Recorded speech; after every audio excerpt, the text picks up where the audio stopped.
UK business with a turnover of £36 million and above are now obliged to produce slavery and human trafficking statements each year to increase transparency about what business are doing to tackle modern slavery within their operations.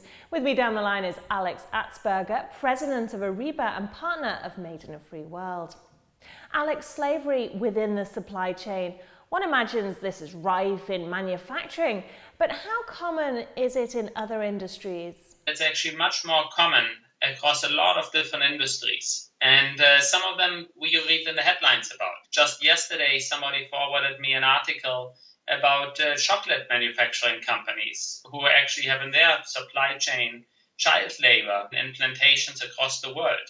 But it's not only there, it's also in high-tech companies. You know, a lot of the devices that we use every single day have a supply chain, not at the first level, not maybe even at the second level, but all the way down to the raw materials, where certain precious metals comes from mines, and those mines use labor as a form of slavery. So it really permeates a lot of industries, and it's a lot harder to get to. What sorts of figures are we looking at, and who's most affected? We found that about 30 million people are working in forced labor conditions. And a lot of the supply chains obviously start in markets that are in regions like in Asia Pacific, in Africa, you know, in parts of Eastern Europe.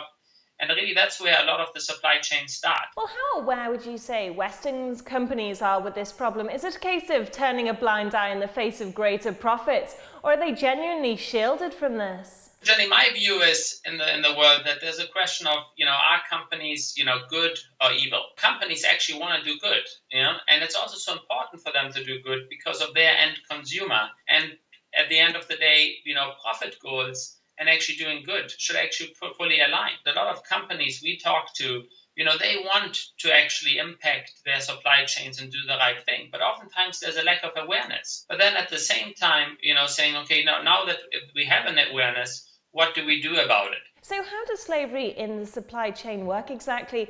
Where does it start? Where are the loopholes? And how is it prosecuted? It starts all the way at the raw material.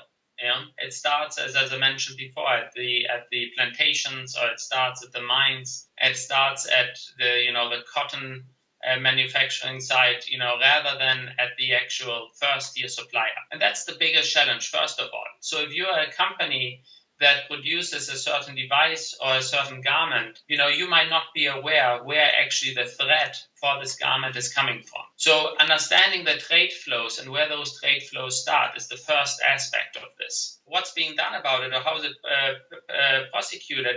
In many cases, it is not at all, because again, that lack of transparency is there. And that's why it's so important to bring actually information and transparency to the challenge of slave slavery.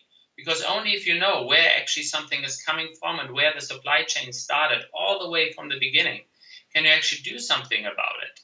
So rather than prosecution, what we want to do is we want to really create a dialogue and create collaboration so that people can actually work with their suppliers together and their sub-tier suppliers to say, how do we get to the root cause? Practically speaking then, how can companies really ensure that they're not involved in this? The company can today look at their supply chain.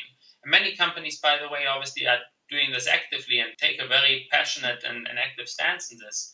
And what they actually do is they actually spend time with their suppliers and with their sub-suppliers of understanding what their sourcing strategy is, by category, by item, to understand, you know, where does this product actually come from and what are the conditions like for those raw material or sub-tier suppliers in terms of where their actually inputs come from. In their procurement system, ensure that their category managers or people who actually do the sourcing of products have the insight in terms of what companies are actually in their supply chain and what are the business practices these companies have. And if you don't know, you can start now to engage, you know, in a survey process with your sub-suppliers and sub-tier suppliers to understand what their labor practices are. And so companies can create that transparency today. How can forced labour be eradicated from the supply chain? Would you say it's a job of governments, or is there a blacklist companies should know about? Jenny, I'm always a believer that government and business needs to work together on issues like this, because these issues are too big to any one single company to solve. Because at the end of the day, eradicating forced labor from the supply chain is something we can actually do. It's actually possible by creating transparency. And I assume you or me or anybody else, when you buy a product, you want to know that this product was not manufactured through slave labor in the supply chain. There's an interest for business to get out of this business of slave laboring, and there's interest from the consumer side, and everybody else is a stakeholder. So why wouldn't change be possible?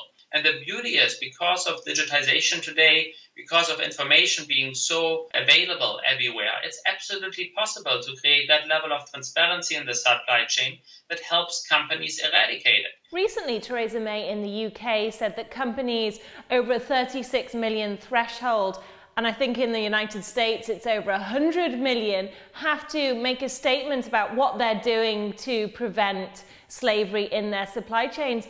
But this is almost voluntary, because they can choose to say that they've done nothing. So what will really happen to companies if they don't comply? And what do you make of these statements? I find the fact that the UK government and other governments actually are putting this on their agenda, for me, that's already the first right step. Yeah. Now, you can always argue, okay, how far should it go? What do companies need to produce? But first of all, it creates a tension. And Alex, putting the morals to one side, what's the incentive for a company to really comply if perhaps their profits might take a hit? There are plenty of examples of companies who have embraced sustainability standards and who are actually reaping the rewards from this, because these things are all connected today. There are many, many different bottom lines when it comes to the impact of sustainability. And attracting the best talent will require, for instance, to be a company that people want to identify with and people want to be part of. How do you put a dollar value next to that?